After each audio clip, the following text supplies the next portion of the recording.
Listen closely. I'm going to tell you something about theater. Not the kind with velvet curtains and champagne intermissions, but the one that unfolds in your bedroom at 3 a.m. when she's scrolling through her phone while you pretend to sleep. The Greeks had a word for it: mimesis, the imitation of life so perfect it becomes more real than reality itself. But here's what Aristotle didn't tell you. Sometimes the actress forgets she's acting, and sometimes, just sometimes, the audience forgets they paid for a ticket. There's an old Venetian folktale about a mask maker who fell in love with a courtesan. Every carnival season, he'd craft her a new face, porcelain smooth, painted with crushed pearls and nightshade. She'd wear each mask to seduce a different merchant prince, returning to the mask maker's workshop each dawn, her pockets heavy with gold, her real face hidden beneath layers of his artistry. One winter, after decades of this dance, she came to collect her newest mask and found him dead at his workbench, surrounded by 1,000 perfect replicas of her face, except none of them looked like her anymore. They all looked like what she pretended to be. The strangest part, she couldn't remember what her real face looked like either. This is Machiavelli's first test, though he never wrote it down. Too dangerous for even Il Principe. Watch how she performs intimacy when she thinks you're not watching. Not the grand gestures. Those are for amateurs. I mean the micro-performances, the way she angles her body in photographs, how her laugh changes pitch when other men enter the room, the careful choreography of vulnerability. She's rehearsed so many times it's become muscle memory. Like a pianist whose fingers find the keys in darkness, she plays the concerto of desire without thinking, without feeling, without even hearing the music anymore. Modern neuroscience, those sadists in white coats who probe our gray matter looking for love, discovered something horrifying in 2024. The same neural pathways that light up during genuine emotional connection can be consciously activated through repetition. Practice loving someone enough times, and your brain can't tell the difference between the performance and the real thing. They call it affective plasticity, but I call it the slow death of the soul. You become what you pretend to be, as Vonnegut warned, so be careful what you pretend. But here's where it gets interesting, where the mask starts to crack and the actress glimpses her own reflection in the footlights. She'll test you with small cruelties, tiny betrayals designed to provoke authentic reaction. She's not trying to hurt you. She's trying to feel something real, anything real, through the numbness of her own performance. Like a medieval physician bleeding a patient to release bad humors, she draws your pain to remember what genuine emotion tastes like. The German philosopher Schopenhauer, that cheerful bastard, wrote that we're all porcupines huddling for warmth in winter. Get too close and we pierce each other. Stay too far and we freeze. But he missed the third option. Some of us become method actors, studying the script of intimacy so thoroughly we forget we're reading lines. We memorize the blocking, the gestures, the perfectly timed tears. We become so good at playing ourselves that we lose track of who we were before the curtain rose. You want to know the test? Here it is, whispered like a confession in a condemned man's cell. Stop applauding. When she performs her next great scene, the jealousy, the passion, the wounded bird routine, don't react. Sit perfectly still, like you're watching rain on glass. Count to 10 in Latin if it helps. Unus, duo, tres. Watch what happens when the actress realizes the theater is empty. Does she continue the monologue? Or does she finally, mercifully, step out of character? I knew a man once, a banker from Milano, who discovered his wife had been faking her orgasms for 17 years. Not sometimes, every single time. When he confronted her, she laughed, not cruelly, but with genuine surprise. "I thought you knew," she said. "I thought we were both pretending." They stayed married another decade. Two actors who'd forgotten their original roles, performing passion for an audience of dust and silence. The saddest part? Sometimes the performance is all that's left. Sometimes you've both been acting so long that stopping would mean admitting the whole thing was a lie. So you keep dancing, two skeletons in formal wear, waltzing through the ruins of what might have been real if either of you had been brave enough to drop the mask before it fused to your face. Here's my question for you, dear listener, and I want you to feel it crawl under your skin like wet silk. When was the last time you showed her, or anyone, your real face? Not the one you wear to work, not the one in your dating profile, not even the one you rehearse in the mirror. I mean the face beneath all that. The one that even you're afraid to see. Because if you can't drop your mask, how dare you demand she drop hers?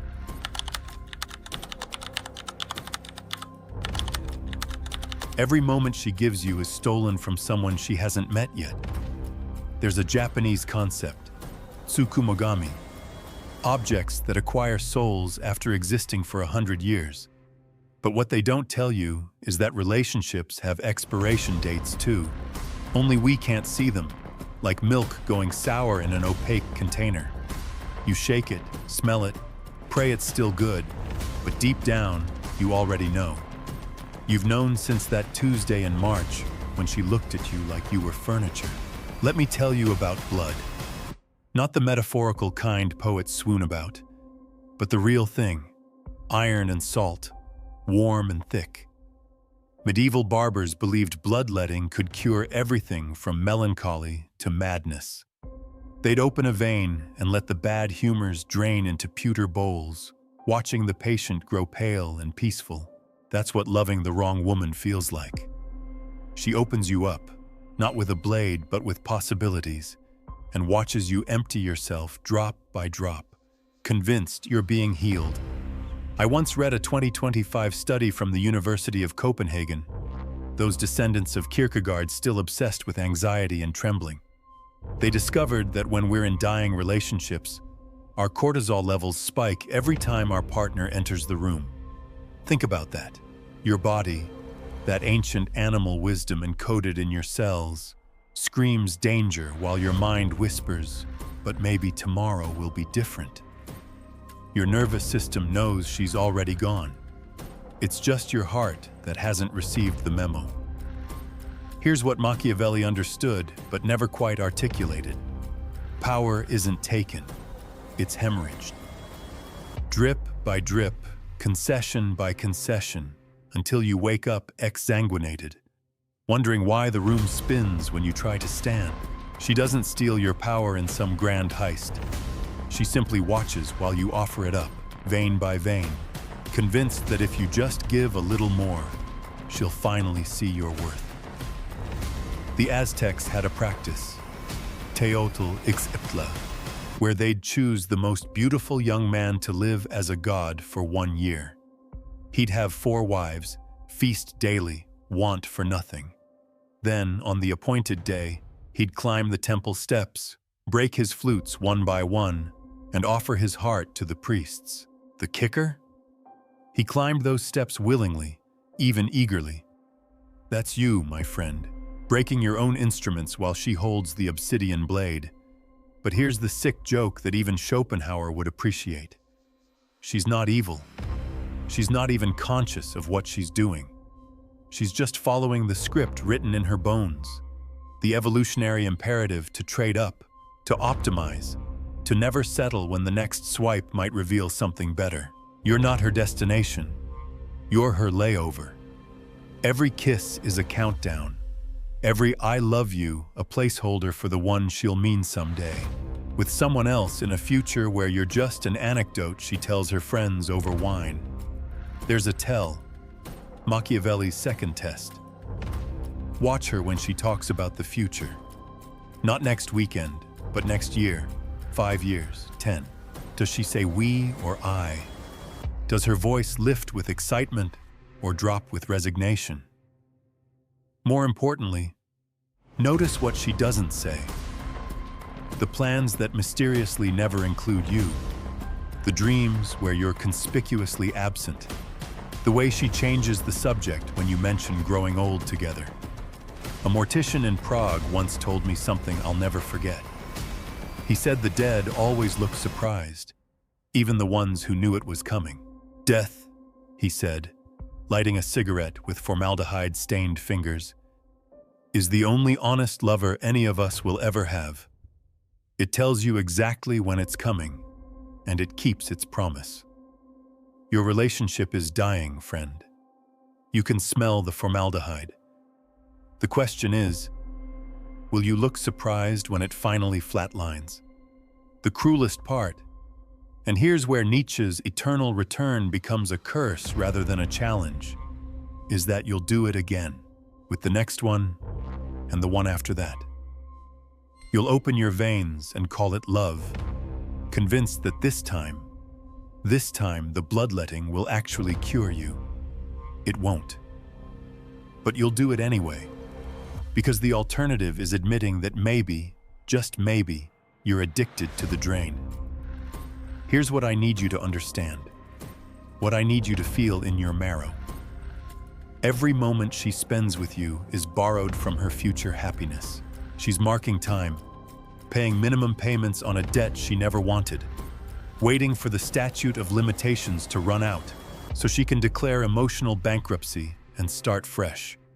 You're not her love story, you're her credit history, something she'll have to explain to the next one if he asks, but hopes he won't. So here's my challenge, whispered like a curse in a cathedral. Set a date. Circle it in red ink on a calendar only you can see.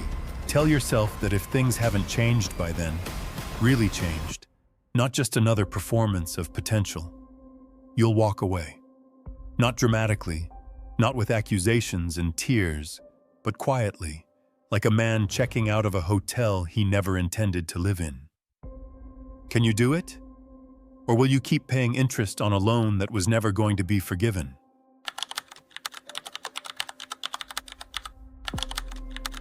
Solitude is the only lover who never lies to you. Listen, do you hear that? Neither do I. That's the sound of a man who's finally stopped explaining himself. There's a German word, verschlimmbessern, to make something worse by trying to improve it. That's what we do with solitude. We try to fix it, cure it, fill it with noise and flesh and scrolling, never realizing that loneliness isn't the disease. It's the cure working. In 1921, a Russian mystic named Gurdjieff locked his students in a house for 3 days with no food, no books, no conversation, just themselves and silence. Most went mad by the second day, clawing at the walls, inventing imaginary friends. But 3 of them, only 3, discovered something magnificent in that crystallized quiet.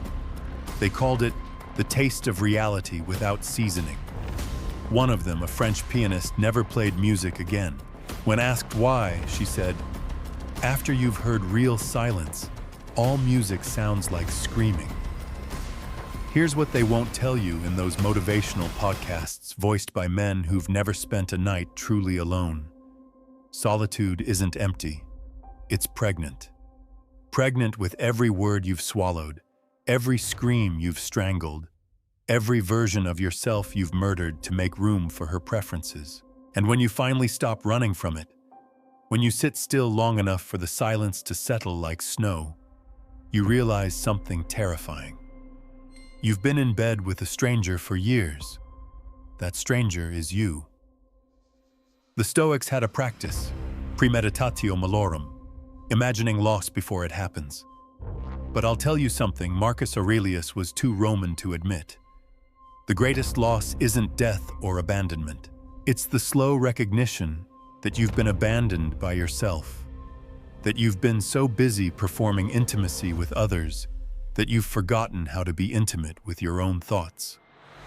You've become a tourist in your own mind, taking selfies at the landmarks but never staying long enough to learn the language. I knew a mathematician from Vienna who spent 7 years in perfect solitude after his wife left him for his brother. Not depression, choice. He said something that haunts me. I discovered that loneliness is just honesty without an audience. Once you stop performing for others, you finally hear what you actually think. Most people, he laughed, a sound like ice cracking, would rather die than hear that conversation. There's a 2024 Stanford study that found something delicious. Men who spend at least 3 hours a day in deliberate solitude show increased testosterone, improved decision-making, and, here's the kicker, become significantly more attractive to potential partners. Not because they try, but because they stop trying. They develop what researchers called emotional sovereignty, the radical ability to generate their own meaning without external validation. Women can smell it on you like cologne made from cedar and contempt. But here's Machiavelli's third test, the one that separates princes from peasants. Can you sit in an empty room for 1 hour without reaching for your phone, without music, without even a book? Just you and the weight of your own existence, the terrible freedom of being alone with someone you might not actually like. Try it tonight. Set a timer. Watch what demons crawl out when you stop feeding them distraction. The Buddhists have a saying, when you meet the Buddha on the road, kill him. But they never mention what happens when you meet yourself in an empty room. You can't kill that one. You have to learn to love it, or at least tolerate its company, because it's the only relationship that literally lasts until death do you part. There's a monastery in Tibet where monks take a vow of silence for 3 years, 3 months, and 3 days. When they finally speak again, their first word is always the same: enough. Not enough silence, enough noise, enough performance, enough believing that another human can complete you when you're not even a complete sentence, just a series of ellipses waiting for someone else to provide punctuation. Here's the secret that would make Kierkegaard weep with recognition. The fear of being alone isn't really about being alone.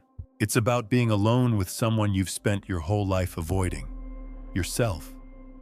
Every relationship, every conversation, every desperate 2 a.m. text is just another way to avoid that meeting. But the meeting is inevitable. You can have it now, voluntarily, in the crystal clarity of chosen solitude, or you can have it later, when she leaves and takes with her all the noise you used to hide behind. The most powerful men in history, the ones who shaped nations and ideologies, all had one thing in common. They knew how to be alone without being lonely. Napoleon on Elba, Mandela on Robben Island, even Christ in the desert. They understood that solitude isn't punishment, it's preparation.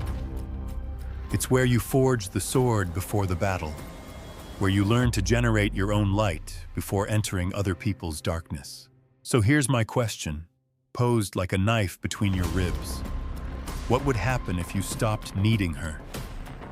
Not stopped wanting. Desire can be delicious, but stopped needing. Stopped believing that your worth depends on her recognition. What if you discovered that the garden of solitude, which you've been taught to fear like death itself, is actually where your power grows wild and untamed, free from the pruning shears of other people's expectations?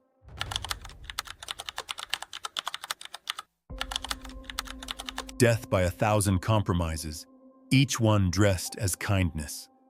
Have you ever watched a man drown in honey? The ancient Persians had a punishment called scaphism. They'd force-feed the condemned milk and honey until he couldn't stop defecating, then trap him between 2 boats, covered in more honey, and leave him for the insects. The sweetness that was supposed to nourish became the very thing that destroyed him, slowly, inexorably, one tiny bite at a time. That's what compromise in the wrong relationship feels like. Death by sweetness, dissolution by degrees. There's a word in Russian, poshlost, that Nabokov spent pages trying to translate. It means the falsely beautiful, the conventionally clever, the comfortably mediocre. It's the death of the soul disguised as maturity. It's every time you said, "Yes, dear," when your bones screamed no. It's the suit you wear to her friend's wedding, the one that makes you look like every other domesticated man, pretending his cage is a choice. I'll tell you about a clockmaker from Basel who discovered something horrible. He'd been married 40 years, and one day, while cleaning his workshop, he found a journal from his youth. In it, he'd written a list of 27 things he'd never do, 27 compromises that would mean he'd lost himself. He'd done all 27. But here's the twist that would make Dostoevsky proud. He couldn't remember when he'd done them. They'd happened so gradually, each surrender so small, so reasonable, that he'd never noticed himself disappearing. The latest neuroscience from MIT, published just this January, shows that every time we compromise our authentic desires for someone else's comfort, a small part of the anterior cingulate cortex actually atrophies, like a muscle that's never used. The part of your brain responsible for maintaining your identity literally shrinks. You become, neurologically speaking, less yourself with every "it doesn't matter" and whatever makes you happy. But here's what Machiavelli knew that modern men have forgotten. Power isn't just taken from you. You teach people how to take it. Every small surrender is a lesson in your conquest. She watches you give up Tuesday poker nights and learns you'll give up Friday freedoms. She sees you apologize for laughing too loud and discovers you'll apologize for existing too much. Like a careful scientist, she notes what makes you buckle, files it away, uses it later with surgical precision. There's an Inuit myth about a woman who married a raven. Every day, he'd pluck one of his own feathers to weave into her hair, making her more beautiful. By winter, he couldn't fly. By spring, he couldn't even remember he'd once been a bird. She left him for an eagle, taking his feathers with her. He spent his last days hopping on the ground, wondering why the sky looked so familiar, yet so impossibly far away. The saddest part, and listen closely because this is where the honey turns to poison, is that she doesn't even want your surrenders. Not really. She tests you to see if you'll hold your ground, and every time you yield, she respects you less. It's not conscious. It's deeper than thought.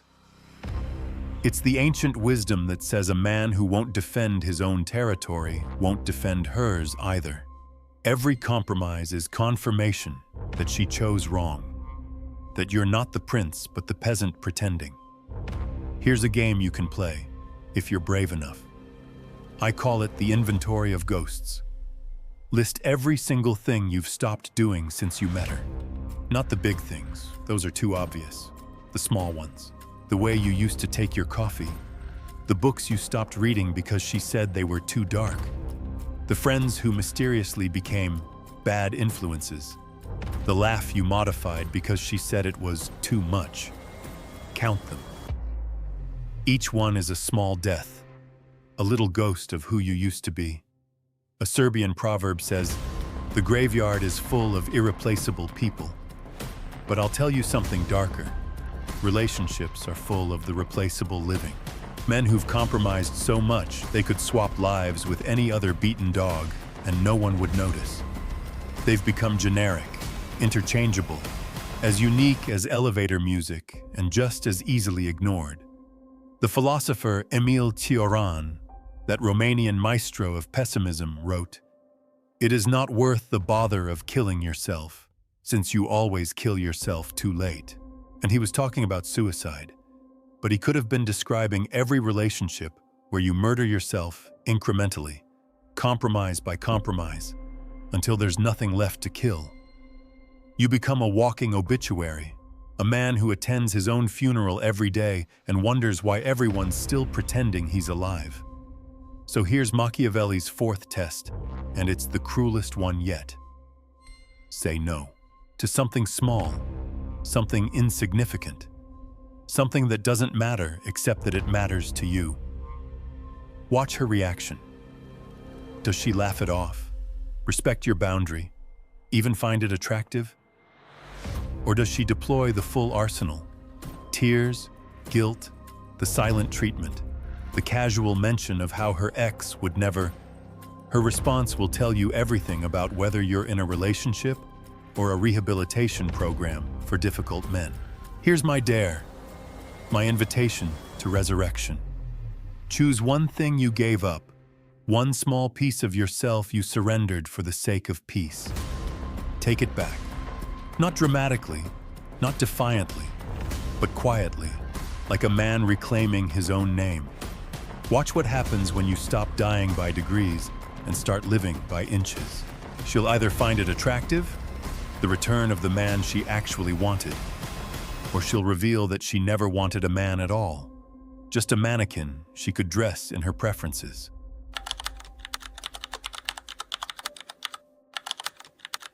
When you stop selling yourself, you become priceless. Let me tell you about the last man on earth who refused to be measured. His name was Dmitri, a Russian chess master who, in 1973, at the height of his fame, simply stopped playing. Not retired, stopped. When asked why, he said something that made the journalists' pens freeze. I realized I was performing intelligence, not possessing it. Every match was an advertisement for a mind I no longer inhabited. He spent his last 30 years teaching pigeons to play checkers in Gorky Park, laughing at the absurdity of it all. He died worth nothing and everything simultaneously. There's a nocturnal flower in the Amazon, Selenacerius grandiflorus, that blooms once a year for a single night, then dies. It doesn't care if anyone sees it. It doesn't optimize its blooming for peak foot traffic or adjust its fragrance for market preferences. It simply explodes into beauty at its appointed hour, witnessed only by moths and darkness, then vanishes. That's what authentic masculinity looks like. Magnificent indifference to being consumed. You've been turned into a product, friend. Packaged, marketed, focus grouped into oblivion. Your dating profile reads like a LinkedIn page that fucked a gym membership. You've optimized yourself into a commodity so generic that you could be replaced by any other man with the same stats, the same photos, the same rehearsed vulnerabilities deployed at strategic moments to seem deep. You've become what DeLillo called white noise, present everywhere, meaningful nowhere. But here's what the prophets of self-improvement won't tell you. What would make their entire industry collapse like a soufflé in an earthquake? The moment you stop trying to be valuable, you become invaluable. Not because you're special, you're not, none of us are, but because you're specific, irreducibly, unmarketably, inconveniently specific. A 2025 study from the University of Tokyo, those beautiful bastards still remember what honor means, found that women are most attracted to men who display what they called anti-peacocking. Not indifference, but the active refusal to display. Men who had interesting qualities but didn't advertise them, who possessed skills but didn't perform them, who had depth but didn't announce it. The researchers were baffled. The poets weren't. Kierkegaard wrote about the crowd, that anonymous mass that demands you become digestible, consumable, rateable on a scale of 1 to 10. But here's what he understood that you need to learn. The crowd is not multiple people. It's a single organism with a million mouths, all hungry for the same pre-processed nothing. Every time you adjust yourself to be more palatable, you're feeding yourself to something that will shit you out and immediately forget you existed. I knew a sculptor from Montenegro who only worked in ice. Every piece melted within days, When a collector offered him millions to work in marble, he laughed so hard he cracked a rib. "Marble remembers," he said. "Ice forgets. I make art for the amnesia of water, not the memory of stone." His girlfriend left him for someone more ambitious. He celebrated by carving her face in ice and watching it melt in the summer sun, toasting each drop with cheap wine. Here's the ultimate Machiavellian paradox. True power comes from refusing to compete in games where winning means becoming someone else's idea of valuable. You want to test a woman? Stop auditioning for the role of her ideal man. Stop presenting your resume of attractive qualities. Stop performing the dance of the desirable male. Instead, be catastrophically yourself. Not the Instagram version, not the first date version, but the 3 a.m. version, when you're alone with your strangest thoughts. The Sufis have a concept, fana, the annihilation of the ego. But they're only half right. You don't annihilate the ego. You disappoint it into submission. You fail at being marketable so thoroughly that marketing gives up on you. You become unsellable. And in that unmarketability, you discover something terrifying. Freedom. There's a plant called the corpse flower, Amorphophallus titanum. It smells like rotting flesh, blooms once a decade, and attracts only carrion beetles and flies. It's the opposite of what a flower should be. Yet botanists travel thousands of miles to witness it, not despite its grotesqueness, but because of it. It refused to evolve into something pleasant.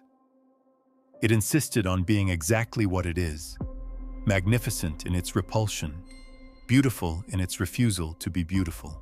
Here's what I want you to understand, what I want you to tattoo on the inside of your eyelids.